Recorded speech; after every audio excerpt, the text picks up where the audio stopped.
Hi అండి, welcome back to my channel. ఈరోజు ఎంతో టేస్టీగా ఉండే మురుకుల్ని తయారు చేసుకుందాము. ఇవైతే చాలా టేస్టీగా కరకరలాడుతూ ఒక నెల పాటు నిల్వైతే ఉంటాయండి. ఎంతో కరకరలాడుతూ ఇలా చూడండి, ఎలాగ తుంచుతుంటే ఎలా తినిగిపోతున్నాయో. వీటిని తయారు చేసుకోవడానికి 2 కేజీల బియ్యంని అయితే శుభ్రంగా కడిగి ఎండలో ఆరబెట్టి వాటిని ఒక బాండీలో వేసి దోరగా వచ్చేలాగా ఫ్రై చేసుకుందాము. బియ్యాన్ని మీడియం ఫ్లేమ్లో ఇలాగా దోరగా వచ్చేలాగా ఫ్రై చేసి పక్కన పెట్టుకుందాము. అదే బాండీలో ఒక 250 గ్రాముల మినపప్పుని ఇలాగా ఎర్రగా వచ్చేలాగా ఫ్రై చేసుకుందామండి. మినపప్పు అయితే ఎర్రగా వేగిపోయిందండి. దీన్ని కూడా బియ్యంలో యాడ్ చేసుకుందాము.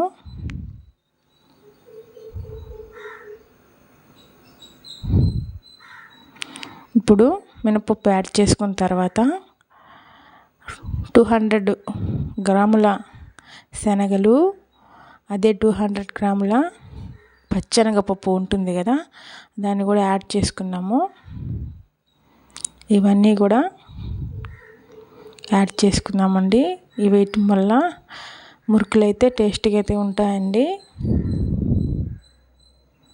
ఇవన్నీ ఒకసారి కలిపి మనము పొడి చేసి పెట్టుకుంటే ఒక 3-4 నీళ్ళు అయితే నిల్వైతే ఉంటుందండి ఈ మురుకుల పిండి అయితే. ఇవన్నీ వేయటం వల్ల కూడా చాలా టేస్టీగా అయితే ఉంటాయండి. ఈ విధంగా అయితే పిండి పట్టి పెట్టుకుంటే మనకు ఒక 4 నెలల పాటు అయితే నిలువ ఉంటుంది. ఇప్పుడు కావాలంటే అప్పుడు మనము మురుకుల్లాగా చేసుకోవచ్చు. చూపిస్తున్న విధంగా కొద్దిగా వాటర్ యాడ్ చేసుకుంటూ సాల్టు, జీలకర్ర యాడ్ చేసుకుందామండి. జీలకర్ర యాడ్ చేయడం వల్ల మధ్యలో తగులుతుంటే పంట కింద మంచి టేస్టీగా అయితే ఉంటుందండి. ఈ విధంగా అయితే కలిపి పెట్టుకుందామండి. ఇప్పుడు మురుకులు గొట్టంలోకి పిండిని అయితే ఆయిల్లో ఫ్రై చేసుకుందామండి.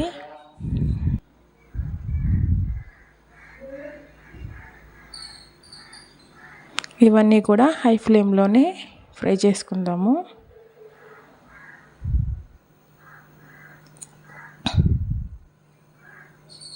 మురుకులన్నీ కూడా ఒకవైపు కాలిన తర్వాత మరొక వైపు కూడా తిప్పుకుందాము.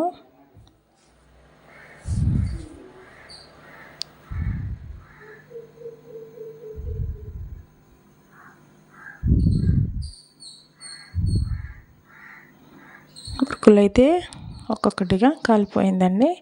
ఇవన్నీ కూడా ఫ్రై అయిన తర్వాత తీసి ఒక దబరలో వేసుకుందామండి.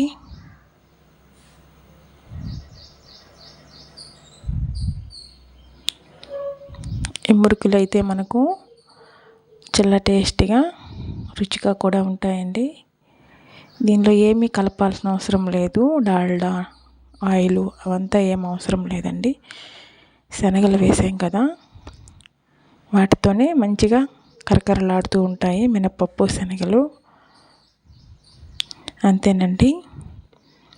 ఇప్పుడు కావాలంటే అప్పుడు పిండి పట్టించి పెట్టుకుంటే మనకు కావాల్సినప్పుడు మురుకులను అయితే తయారు చేసుకోవచ్చు. టేస్ట్గా అయితే ఉంటాయండి. అంతేనండి. నా వీడియో నచ్చినట్లయితే సబ్స్క్రైబ్ చేయండి ఫ్రెండ్స్. లైక్ చేసి కామెంట్ కూడా చేయండి. మరిన్ని వీడియోస్ కోసం సబ్స్క్రైబ్ చేసుకోండి.